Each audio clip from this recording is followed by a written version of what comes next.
आइए हम तीमुथियुस को लिखे दूसरी पत्री को देखें। ये अंतिम पत्री है जिसे पौलुस ने लिखा है। एक बार फिर वह रोम के बंदी गृह में है। पौलुस को प्रथम कैद से छोड़ा गया और उसे थोड़ी और स्वतंत्रता मिल गई कि सुसमाचार का प्रचार करे। विभिन्न पत्रियों और प्रेरित की पुस्तकों को पढ़ते हुए ऐसा दिखाई पड़ता है कि वह माल्टा को गया, फिर कुरिन्थ और त्रोआस और संभवतः इफिसुस को गया, और तब वहां से वापस आने पर वो बंदी बनाया गया और रोम को ले जाया गया। पौलुस महसूस करता है कि अब रोम में स्थिति बदल गई है। वो महसूस करता है कि मृत्यु की आज्ञा उसके ऊपर है। वो जानता था कि समय बहुत थोड़ा है, और यह भी कि वह मसीह यीशु पर विश्वास के कारण रोमी सम्राट नीरो द्वारा तुरंत ही मार डाला जाएगा। और ये जानते हुए कि उसकी मृत्यु निकट है, पौलुस अपना अंतिम पत्र तीमुथियुस को लिखता है, जो विश्वास में उसका पुत्र है। इस नवयुवक को, जिसे पौलुस ने अपना शिष्य बनाकर उसके साथ समय को बिताया ताकि वह पौलुस के कार्य को उसके मृत्यु के बाद आगे बढ़ा सके, इसलिए पौलुस अपनी अंतिम पत्री को लिख रहा है। इसके तुरंत बाद रोम के बाहर उसका सर धड़ से अलग कर दिया गया। इसलिए पहली आयत में वो लिखता है, पौलुस की ओर से, जो उस जीवन की प्रतिज्ञा के अनुसार जो मसीह यीशु में है, परमेश्वर की इच्छा से मसीह यीशु का प्रेरित है। ध्यान दीजिए, मृत्यु की आज्ञा उसके ऊपर है, तो फिर वह किस विषय पर यहाँ पर बात कर रहा है? मसीह यीशु में जीवन, उस अनंत जीवन की बात वो कर रहा है। यीशु ने कहा, जो शरीर को घात करते हैं पर आत्मा को घात नहीं कर सकते, उनसे मत डरना। और ये एक दिलचस्प बात है कि पौलुस ये जानते हुए कि उसकी मृत्यु निकट है, वो जीवन के विषय में लिखता है, मैं परमेश्वर की इच्छा से जीवन की प्रतिज्ञा के अनुसार, मृत्यु का नहीं लेकिन जीवन का जो मसीह यीशु में है, प्रेरित हूं। यूहन्ना हमें बताता है, और वो गवाही यह है कि परमेश्वर ने हमें अनंत जीवन दिया है, और ये जीवन उसके पुत्र में है। परमेश्वर का धन्यवाद हो, हमारे ऊपर मृत्यु का दंड होने पर भी हम जीवन की बात कर सकते हैं, उस अनंत जीवन की जो मसीह यीशु में हमें दी गई है।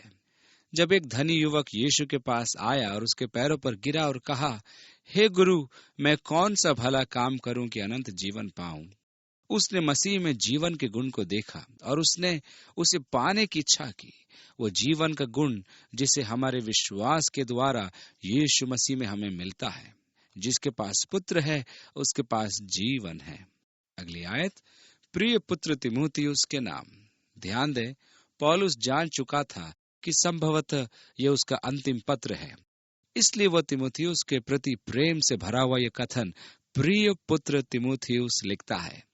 और इसलिए तीमुथियुस को लिखे गए इस दूसरी पत्री में बहुत सी भावनाएं और बहुत सी संवेदनाएं हम पाते हैं। आगे लिखता है, परमेश्वर पिता और हमारे प्रभु यीशु मसीह की ओर से तुझे अनुग्रह और दया और शांति मिलती रहे। परमेश्वर के सुंदर दान है उसका अनुग्रह, उसकी दया और उसकी शांति। आगे लिखता है, जिस परमेश्वर की सेवा मैं अपने बाप दादों की रीति पर शुद्ध विवेक से करता हूं, उसका धन्यवाद हो कि मैं अपनी प्रार्थनाओं में तुझे लगातार स्मरण करता हूं।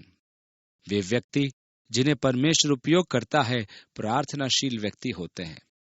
पौलुस लगातार अपने पत्री में अपने प्रार्थना के जीवन के बारे में लिखता है। वह एक ऐसा व्यक्ति था जो हर समय प्रार्थना में लौलीन रहता था। वो परमेश्वर और यीशु मसीह के साथ निकट संबंध में रहा, और इसी प्रकार वे लोग जो प्रार्थना के व्यक्ति होते हैं, उन्हें परमेश्वर उपयोग करता है क्योंकि वे परमेश्वर के साथ निकट संबंध में रहते हैं। और यहाँ पौलुस तीमुथियुस के लिए बिना रुके दिन रात की अपनी प्रार्थनाओं के विषय में बताता है, क्योंकि पौलुस जानता था कि उसके चले जाने के बाद वचन की सेवा तीमुथियुस को सच्चाई से बढ़ानी है। तब उस समय यह उस पर सेवा एक भारी बोझ होगी।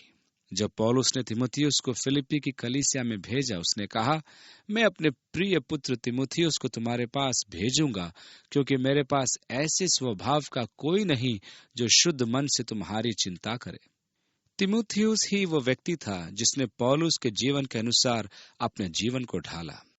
पौलुस उसके जीवन को देखकर कह सकता था कि इस नवयुवक ने मेरे दर्शन को प्राप्त कर लिया है, ये नवयुवक मेरे हृदय को जानता है और इसलिए उसने जान लिया कि तीमुथियुस लोगों तक परमेश्वर के अनुग्रह की सेवकाई को ले जाने वाला एक स्वाभाविक व्यक्ति होगा।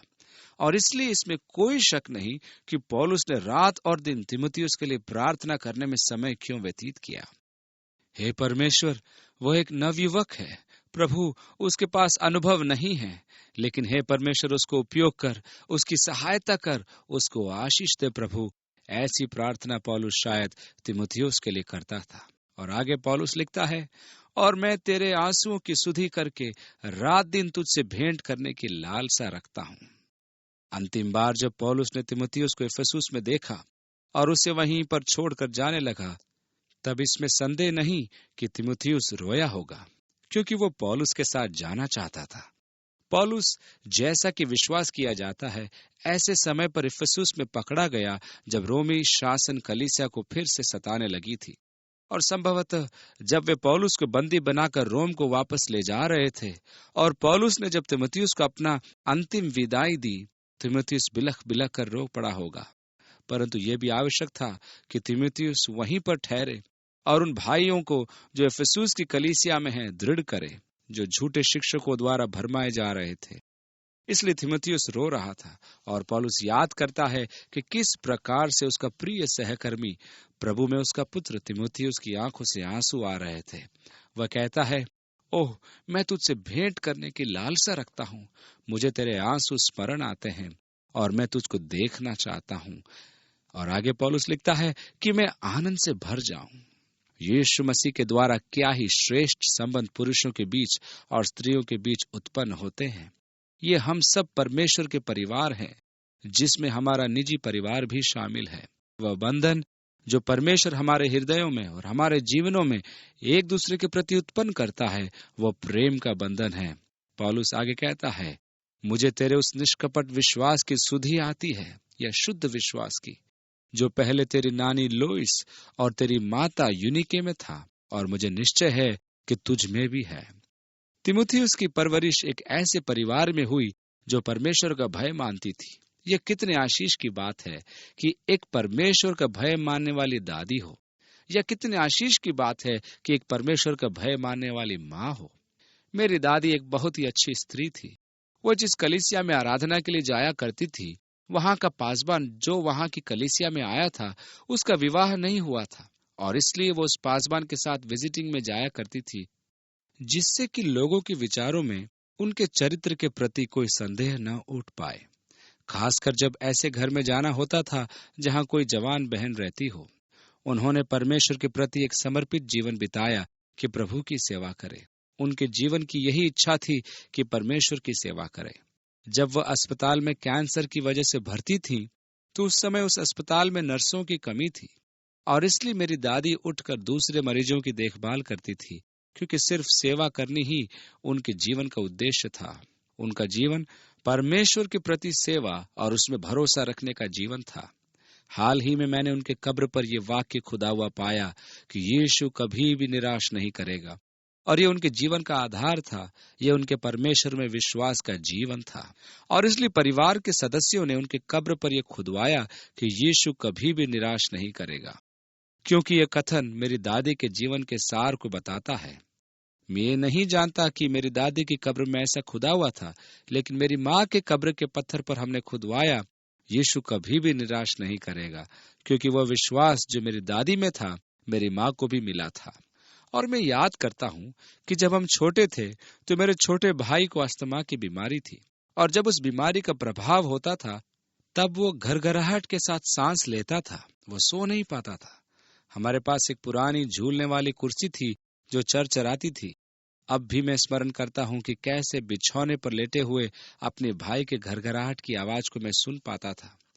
मैं दूसरे कमरे में झूलने वाली कुर्सी की चरमराहट को सुन सकता था, और साथ में मेरी माँ का ये गीत भी कि यीशु कभी भी निराश नहीं करेगा। स्वर्ग और पृथ्वी टल सकती है, पर यीशु कभी भी निराश नहीं करेगा। और मैं अपने माँ का ये गीत जो यीशु मसीह के असीम अनुग्रह को बताता है, उसे सुनकर सो जाया करता था। जब कभी हम बीमार होते थे, मेरी माँ आकर हमारे लिए गाती, यीशु कभी निराश नहीं करेगा। मेरा भाई अस्थमा की बीमारी से चंगा हो गया। प्रभु ने हमें निराश नहीं किया और हमारे जीवन को अब तक परमेश्वर ने संभाला। परमेश्वर ने कभी हमें निराश नहीं किया। और क्योंकि ये मेरी माँ का विश्वास था, हमने बिना जाने कि मेरी दादी के कब्र पर भी यही खुदा हुआ है, अपने माँ की कब्र पर यह खुदवा डाला। यीशु कभी निराश नहीं करेगा। वह विश्वास जो मेरी दादी से मेरी माँ को मिला, अब हमें दिया गया है और हम निश्चय ही अपने बच्चों को ये विश्वास दे रहे हैं और अब वे भी अपने बच्चों और नाती पोतों में ये विश्वास दे रहे हैं। ओह, ये कितनी महिमामय विरासत है जो परमेश्वर में हमारी है। पौलुस कहता है कि मैं उस विश्वास को जानता हूं जो तुम्हारी दादी लोइस और तुम्हारी माँ यूनिके में था, और मैं जानता हूं कि ये तुम में है। सबसे श्रेष्ठ बात जो हम अपने बच्चों को विरासत में दे सकते हैं वह है विश्वास के द्वारा परमेश्वर पर भरोसा रखना। यह कितना महत्वपूर्ण है कि हम ऐसी विरासत पीढ़ी दर पीढ़ी देते चले। 6 आयत, इस कारण मैं तुझे सुधि दिलाता हूं कि तू परमेश्वर के उस वरदान को जो मेरे हाथ रखने के द्वारा तुझे मिला है प्रज्वलित कर दे। अब पौलुस इससे पहले भी इस बात का उल्लेख कर चुका है। जब तीमुथियुस एक नवयुवक था और लुस्त्रा में पौलुस की सेवकाई से जुड़ने लगा, प्राचीनों ने उस पर हाथ रखा और उसके लिए प्रार्थना की। और जब वे प्रार्थना कर रहे थे तब परमेश्वर ने पौलुस को भविष्यवाणी के वचन दिए, जिसमें परमेश्वर ने तीमुथियुस से उस वरदान के बारे में बातें की जो परमेश्वर उसे दे रहा था, और परमेश्वर उसे उसकी सेवकाई की रूपरेखा भी दे रहा था। और पौलुस ने इससे पहले भी इस अनुभव के बारे में उल्लेख किया है जिसे तीमुथियुस ने पाया जब प्राचीनों ने उस पर हाथ रखा और जब उसने पवित्र आत्मा को पाया और पवित्र आत्मा के वरदान उसके जीवन और सेवकाई को निर्देश देने के लिए भविष्यवाणी के वचन को पाया। इसलिए पौलुस ने कहा, स्मरण कर और उन वरदानों को प्रज्वलित कर जो तुझ में हैं, जिसे तूने उस समय पाया जब तुझ पर हाथ रखा गया। यह संभव है कि हम अपने जीवन में परमेश्वर के वरदानों की उपेक्षा करें, लेकिन परमेश्वर ने इन वरदानों को उपेक्षा करने के लिए हमें नहीं दिया है। उन्होंने ये वरदान हमें उपयोग करने के लिए दिया है। इसलिए पौलुस तीमुथियुस को चिताता है कि परमेश्वर के उस वरदान को जो तुझे मिला है प्रज्वलित कर दे, फिर से इसे प्रयोग में लाना आरंभ कर दे। विश्वास के द्वारा फिर से आत्मा के वरदान को प्रयोग में लाना आरंभ कर दे जो परमेश्वर ने तुझे दिया है। 7वीं आयत, क्योंकि परमेश्वर ने हमें भय की नहीं। अब तीमुथियुस इन वरदानों को प्रयोग में लाने में थोड़ा भयभीत हो गया था, और मैं समझता हूं कि एक ऐसी चाल है जिससे शैतान प्राय हमें निरुत्साहित करने के लिए प्रयोग करता है, ताकि हम अपने आत्मिक वरदानों को प्रयोग में न लाएं। हमें भय बैठ जाता है। यदि मैं उनसे भविष्यवाणी का ये वचन कहता हूं तो मैं नहीं जानता कि वे लोग क्या सोचेंगे, और हमारा यह भय हमें वरदानों को प्रयोग में लाने से हमें रोकता है। लेकिन परमेश्वर ने हमें भय की आत्मा नहीं, पर सामर्थ और प्रेम और संयम की आत्मा दी है। सामर्थ की आत्मा, परमेश्वर का धन्यवाद हो। प्रेम की आत्मा, कितना महत्वपूर्ण, और संयम। इसलिए हमारे प्रभु यीशु मसीह की गवाही से और मुझसे जो उसका कैदी हूं, लज्जित न हो, पर उस परमेश्वर की सामर्थ के अनुसार सुसमाचार के लिए मेरे साथ दुख उठा। अब ऐसी बहुत सी परिस्थितियां आती है जहां हम अपने मुंह को बंद रख सकते हैं और समस्याओं से बच सकते हैं। जब लोग निंदा करें तब हम अपने मुंह को बंद रख सकते हैं और मन में कह सकते हैं, बेचारा मूर्ख प्राणी। या फिर हम अपने मुंह को खोलकर उनसे ये कह सकते हैं, जो आप कह रहे हैं, क्या आप समझते हैं कितनी गंदी बात आपके मुंह से निकलती है? क्या इससे आपको कोई फर्क नहीं पड़ता कि आपके विचार और मुंह गंदे हैं? मैंने प्राय लोगों से ये कहा है कि जब वे यीशु का नाम निंदा पूर्वक लेते हैं तो उससे मुझे दुख पहुंचता है। तुम एक ऐसे व्यक्ति के विषय में बात कर रहे हो जिससे मैं दूसरों से बढ़कर प्रेम करता हूं, जो मेरे पापों से मुझे बचाने के लिए मरा, और उसके विषय में इस तरह से तुम्हारा बोलना मुझे ठेस पहुंचाता है। फिर भी पौलुस तीमुथियुस से कहता है कि परमेश्वर ने हमें भय की नहीं, सामर्थ और प्रेम और संयम की आत्मा दी है। इसलिए हमारे प्रभु की गवाही से लज्जित न हो, पर उस परमेश्वर के सामर्थ के अनुसार सुसमाचार के लिए दुख उठा। जैसा कि वो आगे कहता है, पर जितने मसीह यीशु में भक्ति के साथ जीवन बिताना चाहते हैं वे सब सताए जाएंगे। 9वीं आयत, जिसने हमारा उद्धार किया और पवित्र बुलाहट से बुलाया, और ये हमारे कामों के अनुसार नहीं, पर उसके उद्देश्य और उस अनुग्रह के अनुसार जो मसीह यीशु में सनातन से हम पर हुआ है। इसलिए परमेश्वर ने हमें बुलाया और हमारा उद्धार किया, परंतु हमारे कामों के अनुसार नहीं। हमने उद्धार अपने कामों के द्वारा नहीं पाया है, परंतु परमेश्वर के उद्देश्य के अनुसार पाया है। यह वह संदेश था जिसकी घोषणा पौलुस करता है, और जिस संदेश को मनुष्य की परंपरा द्वारा दूषित किया जा रहा था, जो कलीसिया में घुस रही थी। परंतु स्मरण करें कि तीमुथियुस इफिसुस की कलीसिया में सेवकाई कर रहा था, लेकिन पहले से ही वहां मनुष्य की परंपरा के बीज बोए जा चुके थे, और जो जड़ पकड़ चुके थे, और जो लोगों को उस अनुग्रह की महिमा में सुसमाचार से भरमा रहा था, जिसकी घोषणा पौलुस ने की थी। और पौलुस तीमुथियुस को अपनी चिंता व्यक्त करता है कि वे परमेश्वर के अनुग्रह से फिर रहे हैं, और उससे कहता है कि उन्हें परमेश्वर के अनुग्रह में दृढ़ करे।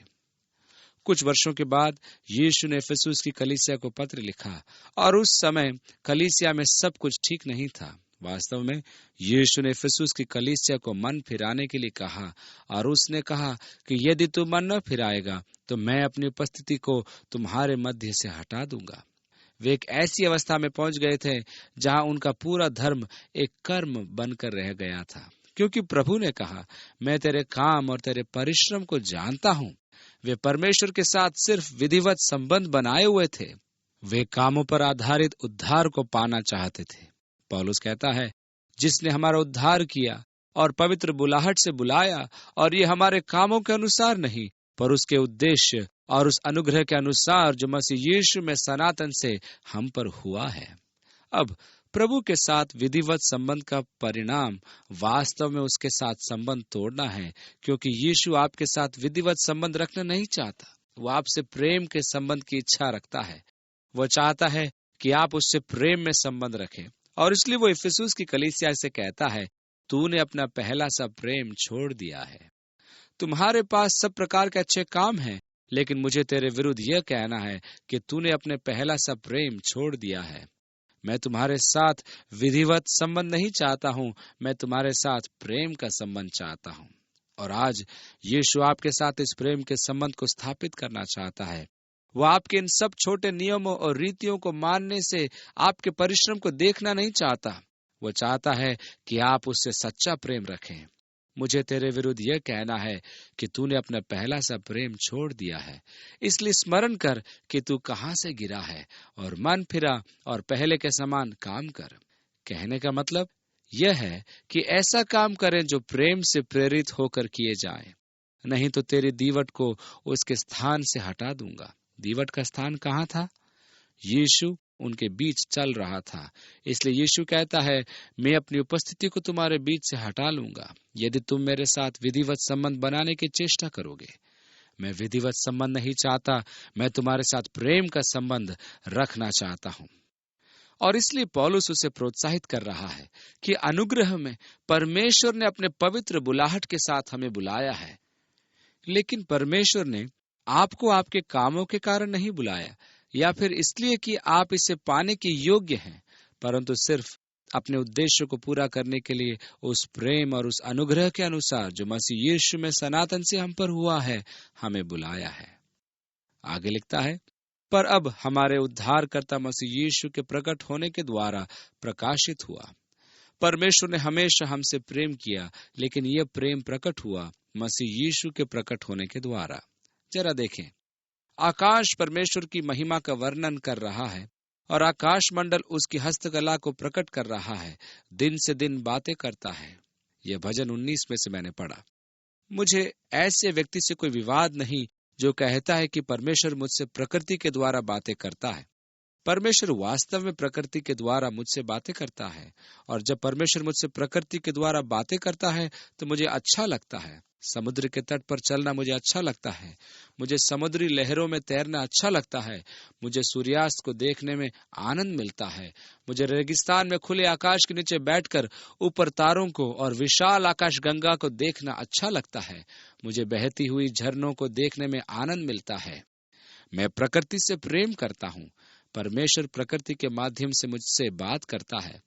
इस विषय पर मुझे कोई विवाद नहीं।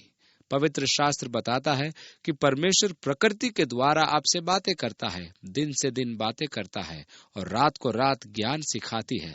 न तो कोई बोली होती है और न कोई भाषा जहां उनका शब्द सुनाई नहीं देता। हाँ, मैं विश्वास करता हूं कि जब आप रेगिस्तान में हों तब परमेश्वर आपसे बातें कर सकता है। जब आप पहाड़ों पर जाएं और परमेश्वर के सुंदर सृष्टि का आनंद लें तो मैं विश्वास करता हूं कि परमेश्वर वहां आपसे बातें करता है। मेरे पास इस विषय पर कोई संदेह नहीं, लेकिन प्रकृति आपको ये नहीं बता सकती है कि परमेश्वर आपसे कितना प्रेम करता है। प्रकृति से कहीं बढ़कर यह प्रेम प्रभु यीशु मसीह के द्वारा प्रकट किया गया। ये एक दिलचस्प बात है कि जब कभी परमेश्वर आपको अपना प्रेम दिखाना चाहता है या आपको अपना प्रेम साबित करना चाहता है, वो प्राय क्रूस की ओर इशारा करता है। और इसलिए परमेश्वर, जिसने प्रकृति के रचे जाने के पहले से हमसे प्रेम किया, उस प्रेम को अब हमारे उद्धारकर्ता मसीह यीशु के प्रकट होने के द्वारा प्रकाशित किया है। आगे लिखता है, जिसने मृत्यु का नाश किया। अब यहाँ पौलुस को मृत्यु दंड की आज्ञा मिल चुकी थी। रोमी सम्राट नीरो की आज्ञा के अनुसार उसको मृत्यु दंड दिया गया था, लेकिन पौलुस कहता है परमेश्वर ने मृत्यु का नाश किया। ओह, परमेश्वर का धन्यवाद हो उस जीवन के लिए जो हमारा है। आगे, और जीवन और अमरता को सुसमाचार के द्वारा प्रकाशमान कर दिया। मसीही विश्वासी मरते नहीं हैं। परमेश्वर के संतान के बारे में यह कहना गलत होगा कि वो मर गया। मसीही मरते नहीं हैं।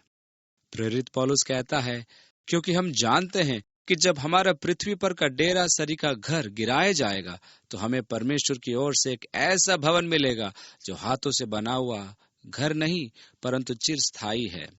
इससे तो हम करहाते और बड़ी लालसा रखते हैं कि अपने स्वर्गीय घर को पहन ले, कि इससे पहनने से हम नंगे न पाए जाएं। और हम इस डेरे में रहते हुए बोझ से दबे कराते हैं, क्योंकि हम उतारना नहीं वरन और पहनना चाहते हैं, ताकि वह जो मरणहार है जीवन में डूब जाए।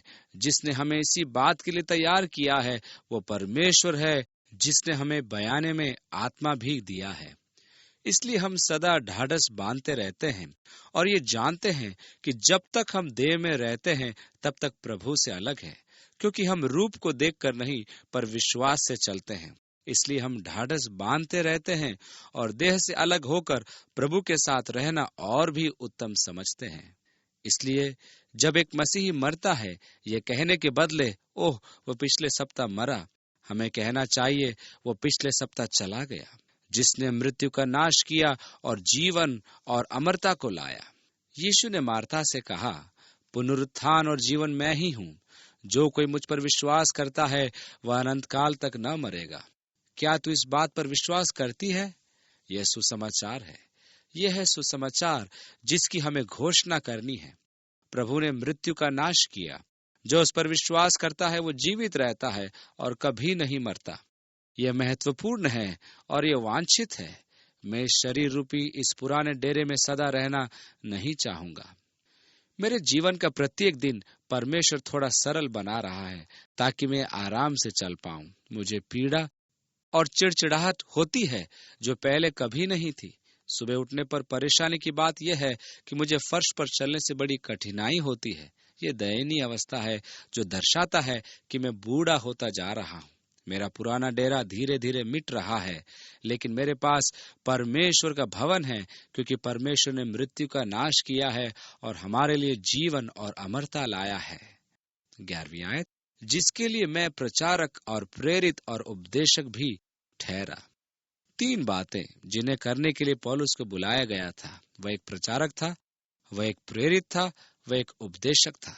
प्रचार परमेश्वर द्वारा ठहराया गया है ताकि अविश्वासी लोग यीशु मसीह में विश्वास लाएं। प्रचार मसीह विश्वासियों या संतों या कलीसियाओं के लिए नहीं है। प्रचार उन लोगों के लिए है जो नए सिरे से नहीं जन्मे हैं, क्योंकि प्रचार में उन लोगों को जो नए सिरे से नहीं जन्मे हैं परमेश्वर का सुसमाचार मैं सुनाता हूँ। आप यीशु मसीह के द्वारा अनंत जीवन पा सकते हैं। पश्चाताप करो, यीशु मसीह पर विश्वास करो, यह है प्रचार। कलीसिया को जिसकी आवश्यकता है वह है शिक्षा।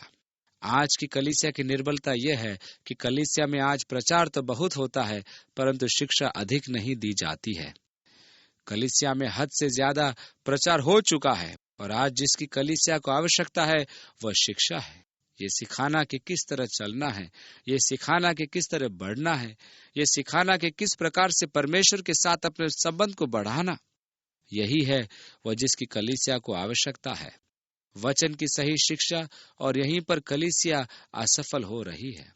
इसलिए पौलुस के पास प्रचार तथा शिक्षा देने की दोनों सेवकाइयां थी, जिसे प्रेरित की सेवकाई कहा जाता है। इस प्रकार पौलुस कहता है, मैं इन दुखों को भी उठाता हूं, पर तू इन बातों को जानता है, मैं कैद में हूं, मुझे मृत्यु की आज्ञा मिली है और ये मेरी शिक्षा एवं प्रचार के कारण है कि मैं यहाँ कैद हूं। पर वह कहता है, मैं लजाता नहीं, क्योंकि मैं उसे जिस पर मैंने विश्वास किया है मैं जानता हूं। अब देखें, उसने ये नहीं कहा मैं जानता हूं कि मैं क्या विश्वास करता हूं। आजकल बहुत से लोग हैं जो कहते हैं, खैर मैं जानता हूं कि मैं क्या विश्वास करता हूं। मैं विश्वास की परंपरा में विश्वास करता हूं, मैं प्रेरितों के विश्वास वचन पर विश्वास करता हूं, लेकिन यह महत्वपूर्ण नहीं कि आप क्या विश्वास करते हैं या किस पर विश्वास करते हैं, लेकिन आप किस में विश्वास करते हैं, यह महत्वपूर्ण है। उसे जिस पर मैंने विश्वास किया है जानता हूं। और आगे लिखता है, और मुझे निश्चय है कि वह मेरी धरोहर की उस दिन तक रखवाली कर सकता है। मैंने अपना जीवन प्रभु को समर्पित कर दिया है और मुझे निश्चय है कि वह इसकी रखवाली कर सकता है। मैंने जिस पर विश्वास किया है उसे मैं जानता हूँ। प्रेरितों के विश्वास वचन पर विश्वास करना महत्वपूर्ण है, लेकिन यह आपका उद्धार नहीं कर सकता। केवल यीशु मसीह ही आपको उद्धार दे सकता है। उद्धार किसी मत पर, किसी धर्म में या किसी उपदेश में विश्वास करने के द्वारा नहीं, परंतु एक उद्धारक पर विश्वास करने के द्वारा मिलता है, जो मसीह यीशु है। इसलिए हमें यह जानना जरूरी है कि हमने किस पर विश्वास किया है। पौलुस ने कहा, मुझे निश्चय है कि वह मेरी धरोहर की उस दिन तक रखवाली कर सकता है। ये शब्द धरोहर इब्रानी भाषा का एक विशेष शब्द है। यह एक ऐसा शब्द है जिसे बैंक में जमा करने के लिए प्रयोग किया जाता है, अर्थात मैंने सौंप दिया है, मैंने अपना जीवन उसको सौंप दिया है, वह इसकी रखवाली कर सकता है। सम्राट नीरो मेरे सिर को धड़ से अलग कर सकता है, पर मेरा यीशु मेरे जीवन की रखवाली कर सकता है, क्योंकि मैं उसे जिस पर मैंने विश्वास किया है जानता हूं और मुझे निश्चय है कि वह मेरी रखवाली कर सकता है। 13वीं आयत, जो खरी बातें तूने मुझसे सुनी हैं उनको उस विश्वास और प्रेम के साथ जो मसीह यीशु में है अपना आदर्श बनाकर रख। क्योंकि झूठे शिक्षकों का आना आरंभ हो चुका था, और जैसे कि आपको याद होगा कि प्रेरितों की पुस्तक में लिखी गई पौलुस की अंतिम यात्रा के विवरण में, जब वह माल्टा द्वीप में आया और उसने इफिसुस के प्राचीनों को संदेश भेजा कि उससे माल्टा द्वीप में मिले, क्योंकि वह फसह से पहले शीघ्र यरूशलेम पहुंचना चाहता था, ताकि वो उस भेंट को जो उसने यरूशलेम की कलीसिया के लिए अन्य जातियों की कलीसियाओं से एकत्रित किया था पहुंचाए। और इसलिए इफिसुस के प्राचीन उससे समुद्र के किनारे मिले और जहाज किनारे पर पौलुस के लिए ठहरा हुआ था, और वो इफिसुस की कलीसिया के प्राचीनों से बातचीत कर रहा था। उसने कहा, देखो, मैं आत्मा में बंधा हुआ यरूशलेम को जाता हूँ और नहीं जानता कि वहां मुझ पर क्या बीतेगा, केवल यह कि पवित्र आत्मा हर नगर में गवाही दे देकर मुझसे कहता है कि बंधन और क्लेश तेरे लिए तैयार है। इसके आगे मैं वास्तव में कुछ नहीं जानता, परमेश्वर ने मुझे नहीं बताया है, लेकिन मैं चाहता हूँ कि तुम इस बात का लेख दो कि जैसे मैं तुम लोगों के बीच में रहा, मैं यीशु मसीह का विश्वास योग्य गवाह बना रहा, और मैंने तुम्हें बताया तथा परमेश्वर की बातों को दिखाया। वह कहता है, अब देखो, मैं जानता हूँ, मेरे जाने के बाद फाड़ खाने वाले भेड़िए तुम में आएंगे, वास्तव में शुद्ध धारणा के साथ नहीं। वे परमेश्वर के झुंड को न छोड़ेंगे, वे टेढ़ी मेढ़ी बातें कहेंगे। तुम्हारे ही बीच में से भी ऐसे ऐसे मनुष्य उठेंगे जो चेलों को अपने पीछे खींच लेने का प्रयास करेंगे, एक छोटे बलवाई समूह को तैयार करने की कोशिश। और पौलुस रोता है। उसने कहा, मैं जानता हूं कि ऐसा होने को जा रहा है, मैं इसे रोक नहीं सकता, लेकिन वह उन्हें वचन के प्रति विश्वास योग्य और मसीह उपदेश के प्रति विश्वास योग्य रहने के लिए उकसाता है जो उसने उन्हें सिखाया था। और उनकी यह बात सही निकली। पौलुस के चले जाने के बाद ऐसे लोग आए थे, और चूंकि तीमुथियुस वहां था, और इन झूठे उपदेशों को जो इफिसुस की कलीसिया के भीतर अपने सिरों को उठा रहे थे और उन्हें जो अपनी कुछ विचित्र बातों और झूठी शिक्षाओं के द्वारा कलीसिया को छोटी गुटों में बांटने का प्रयत्न कर रहे थे, वह इन्हें दूर कर रहा था। पौलुस कहता है, जो खरी बातें या शिक्षा तूने मुझसे सुनी है, आदर्श बना कर रख और इस अच्छे धरोहर की रखवाली कर। परमेश्वर का वचन वह सत्य है और पवित्र आत्मा के द्वारा जो हम में बसा हुआ है, इस अच्छे धरोहर की रखवाली कर। तू तो जानता है कि आसिया वाले सब मुझसे फिर गए हैं, जिनमें फुगिलुस और हिरमुगिनेस हैं। वे जो आसिया में थे, उन्होंने पौलुस को अपना पीठ दिखा दिया था। अब वहां उसका कोई प्रभाव नहीं रह गया था। अब उनको उससे डरने की आवश्यकता नहीं थी कि वह प्रेरिताई अधिकार से उनके झूठे उपदेशों को सुधारने के लिए आएगा, और जिससे वे अपने झूठे उपदेशों में दृढ़ हो रहे थे और अपने पीछे और लोगों को खींचे ले जा रहे थे। पौलुस उनमें से कुछ लोगों के नाम को लेता है, सब मुझसे फिर गए हैं। कितनी दुखद बात है। पौलुस वास्तव में अब अपने आप को त्यागा हुआ पाता है। अपने ऊपर मृत्युदंड की आज्ञा होने के कारण देमास भी, जो बहुत लंबे समय तक मेरे साथ सहयोगी था, उसने भी मुझे छोड़ दिया। दूसरे साथी भी भाग गए और वहां रोम में सिर्फ लूका उसके साथ था, लेकिन वहां एक और विश्वास योग्य भाई था, उनेसिफुरुस के घराने पर प्रभु दया करे, क्योंकि उसने बहुत बार मेरे जी को ठंडा किया और मेरी जंजीरों से लज्जित नहीं हुआ। पौलुस रोम के काल कोठरी में जंजीरों से बंधा हुआ था और उनेसिफुरुस काल कोठरी से काल कोठरी ढूंढता रहा, जब तक कि उसे पौलुस नहीं मिला और वहां उसने उसकी सेवा की तथा उसे ढांढस बंधाया। 17वीं आयत, पर जब वह रोम में आया तो बड़े यत्न से ढूंढकर मुझसे भेंट की। प्रभु करे कि उस दिन उस पर प्रभु की दया हो, और जो जो सेवा उसने इफिसुस में की है, उन्हें भी तू भली भांति जानता है।